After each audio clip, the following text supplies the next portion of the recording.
Hi friends, welcome to my channel. நலங்கு மாவு soap எப்படி செய்யலான்னு வாங்க பார்க்கலாம். என்கிட்ட ஒரு அக்கா அவங்க 2 இயர் பேபிக்கான நலங்கு மாவு சோப் தான் கேட்டிருந்தாங்க. அவங்களுக்கான மேக்கிங் வீடியோ தான் நம்ம இப்போ பார்க்க போகிறோம். நான் ஃபஸ்ட் கோட் மில்க் பேஸ் எடுத்திருக்கேன், நலங்கு மாவு எடுத்திருக்கேன்.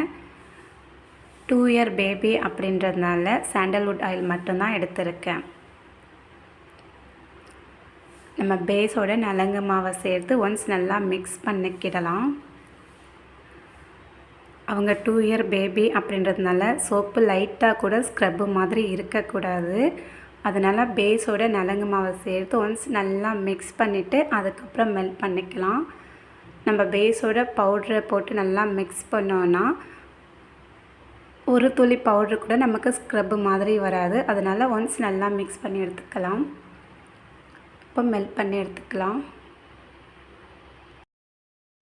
பெரியவங்கலேருந்து குழந்தைங்க வரைக்கும் நலங்கு மாவு சேர்த்து குளித்தோன்னா எந்த அளவுக்கு நம்ம ஸ்கின் ஹெல்த்தியாக இருக்குன்னு நம்ம எல்லாருக்கும் தெரியும்.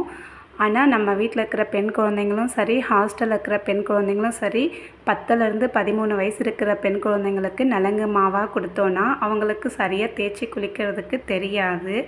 அப்படி இருக்கிற குழந்தைங்களுக்கு நலங்கு மாவாக கொடுக்காமல் இந்த மாதிரி சோப்பாக ரெடி பண்ணி கொடுக்கலாம். பேஸ் நல்லா மெல்ட் ஆகிடுச்சு. அதிகமாக மிக்ஸ் பண்ணி கொடுக்காம லைட்டாக மிக்ஸ் பண்ணி கொடுத்தோன்னா நம்ம சோப்பில் ஃபார்மிங் வர்றதுக்கு கொஞ்சம் ஹெல்ப்பாக இருக்கும் நமக்கு. நல்லாவே பேஸ் மெல்ட் ஆகிடுச்சு. ஒன்ஸ் நல்லா மிக்ஸ் பண்ணி விட்டுட்டு நம்ம கீழே எடுத்துடலாம்.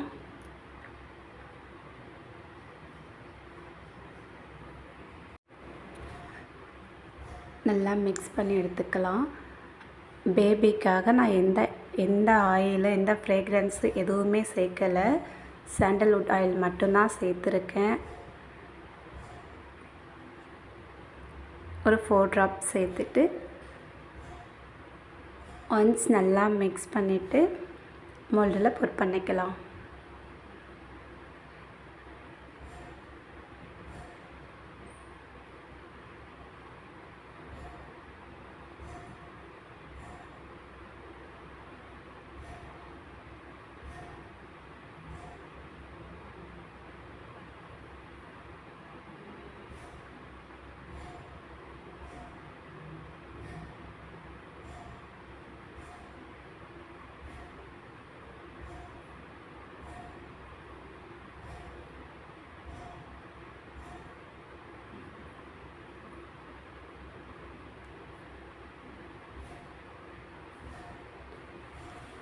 அவ்வளோதான், நம்மளோட நலங்கு மாவு சோப் ரெடி.